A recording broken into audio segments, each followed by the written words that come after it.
Welcome to episode number 157 of Marketing Without the Marketing. I am very happy to have you here and very happy to be back at the mic after a little break of about 6 weeks or so where I took a little time off from the podcast. Got the chance to focus on some client projects over the summer, but also do some writing of my own, in some of which is in prep for the new season of this podcast, and even a little R&R, which was all very nice. But glad to be back at the mic here today. Now, for the new season, I want to start with a story, and this story comes from my experience playing music. And as I've mentioned a few times on this podcast, I play in a band. The band is called the Rockmores, and we play every few weeks or so. And we've played a lot this spring and summer, which has been really, really nice. We played a show a few weeks ago, and we played with this band who they were very, very nice guys, young, like post-college type folks. And the reason that that's important at all is just that this was one of their very first shows. They hadn't played very much together, but they were really good players, got a lot of potential if they choose to stick with this. It was great to play with them. So after the show, we were chatting, and I was talking about my belief that live music is a gift. Whether I'm performing or being a spectator, to me, live music is a gift. You share something in a space together, audience and performers, that's very human to human. Something that will only occur in that moment and never happen again. So it's a very unique experience that only you can have in that moment. And that, to me, is the essence of human connection and what's so special about it. So I was relating this to the bass player of the other band, who said that he only sees national acts and doesn't see much local music. And I was like, well, wait a second. You mean you don't go out to see your friends play? You don't go out to, local clubs, see local music? Why not? I love it so much. This to me was sort of, I couldn't really understand this, so I was trying to unpack it. And of course, the answer that he gave made a lot of sense when you think of it practically. He said, look, you never know what you'll get when you go to a club, right? I feel like my time is limited, and I don't want to take a chance on seeing something bad. Now, I wish I was quick enough to respond on the fly. Of course, you think about this and it comes a day later. We all experience that. But what I would have said to him is, look, if you don't go to other people's shows, how is it that you expect others will come to your show? Right? This, to me, is very much in the same vein of if you build it, they will come, right? So in other words, we'll just show up and we'll perform, and people will assemble and will be audience to this performance. And we think of this as it directly relates to the business world, like you build a website and of course people will just show up, or you start posting on social media and people will just show up, right? Now look, we know that's not the way it works. You have to be a part of the community that you hope to serve. You're not special. I'm not special. There's no reason for you to just show up because of who I am. Who am I? I'm nobody. The only reason that it's worth anything to you whatsoever is in me sharing a moment with you that's either going to inspire, educate, enlighten, entertain, some reason for you to be there. You're not here just because of me and who I am. And this doesn't matter if I'm wearing my podcasting hat or if I've got a guitar strapped on and performing for folks. I'm not special. And none of us should expect that that's the case. And here's the other thing about this, right? I also get that time is scarce and that you don't want to take a chance on quote unquote seeing something bad, but how will you ever experience the delight of a new discovery? Right? If you only do what you think is going to sort of minimize the risk, you're always going to get what's expected. Never more, never less. This to me is the underlying ethos of fast food. Right? You just get what you expect. And while sure, you're going to minimize the risk of maybe, getting something worse than what you expect, you're also unlikely to ever experience something which I think is the greatest joy, is to find this new thing that gets you excited. You're not likely to see that if you're not ever taking chances on this. And of course, I couldn't help but think that this exchange here directly related to how we run our businesses, which obviously is the whole point of this podcast. And look, sure, this is obvious for creatives, right? Be a part of the community that you want to serve. So musicians, go to shows, buy people's records, right? If you want them to go to your shows and buy your records. But same thing for writers, too.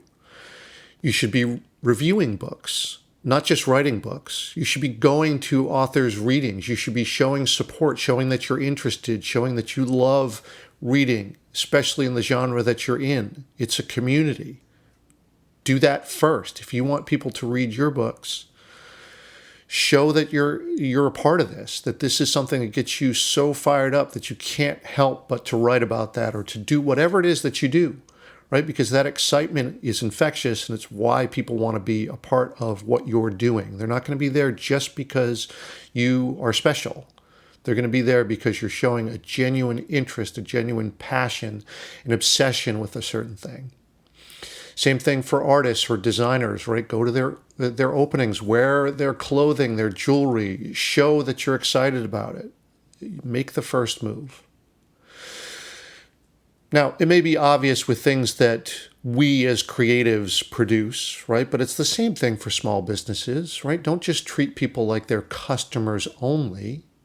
Show up to help educate them about the issues in the sector. Be there as a trusted resource for information or recommendations. Help them discover new things. Bring that delight of discovery to them. So, for instance, the obvious example is if you're a bookstore, show that you are absolutely in love with reading. Make recommendations that you're charged up about. The new book by so-and-so that you absolutely have to read, it was amazing.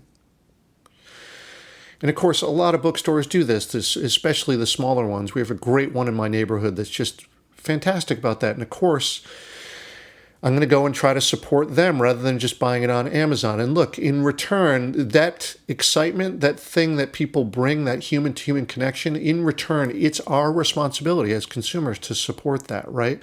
So in other words, I don't want to see you looking up the book on Amazon in your local bookstore so that you can go and buy it on Amazon and get it for $2 cheaper and free shipping. Now look, of course, just because you run your business this way, it's no guarantee that this dynamic won't happen, but you do lower the chances that this is going to happen when you're an actual human being with an actual relationship to someone, your customer or your audience. Now, of course, this is a little different in the digital realm, right? In my story of playing music and going to see live music, right? That's this very special and more intimate relationship because you're there in the same room, in the same space, face to face. Gets a little bit different when you've got something separating you. For instance, with this podcast, right? We're not in the same room together, but we can share this time. It's just going to be a little bit different, right?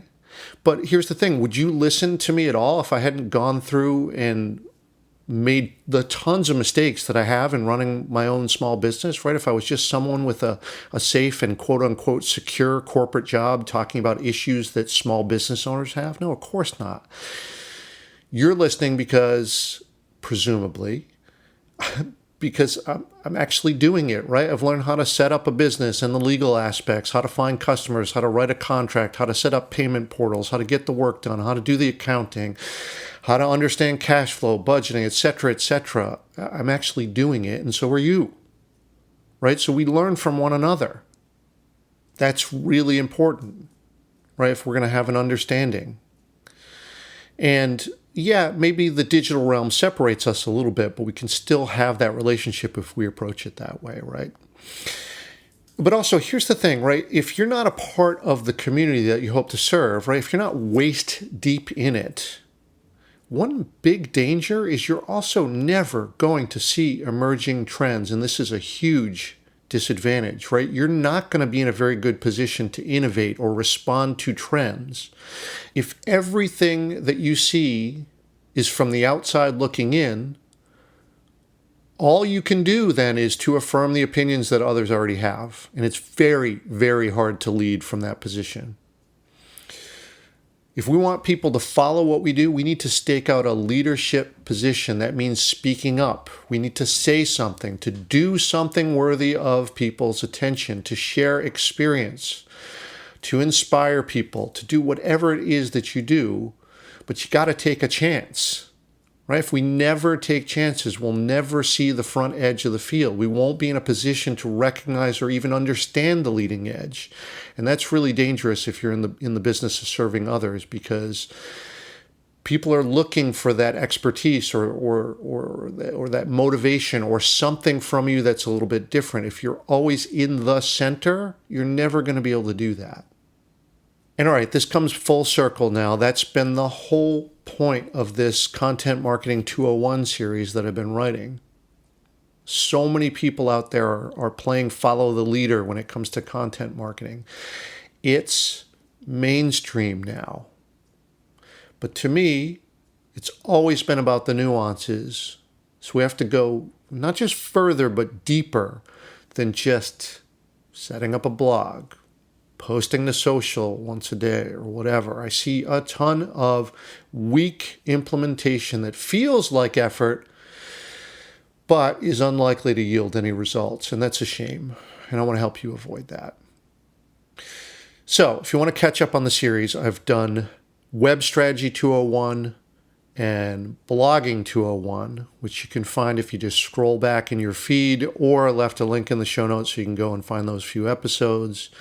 Next up, I want to talk about Email Marketing 201, in particular, list segmentation and automation, two very important topics. I would make the argument that it's not possible to run your small business without this right now. That's how important I think email is and how important I think automation is. So I'm going to get to that next. And then I'll hit Social Media 201 and online stores for those of you who wish to sell products online. Been thinking a lot about email in particular, and part of the writing that I've been doing is a way deeper dive on this for future podcast episodes. I'm designing a whole new series on email because it's just so critically important. It really has been the primary instrument for the client work that I've been doing, especially over the past few years. I've seen great results in this, and I want to share that with you. Okay, but back to that. In the next episode, hit subscribe in your podcast app, or go to controlmousemedia.com/subscribe, and I'll send you a quick, unobtrusive email when it's ready. And we'll see you next time. Thanks for listening.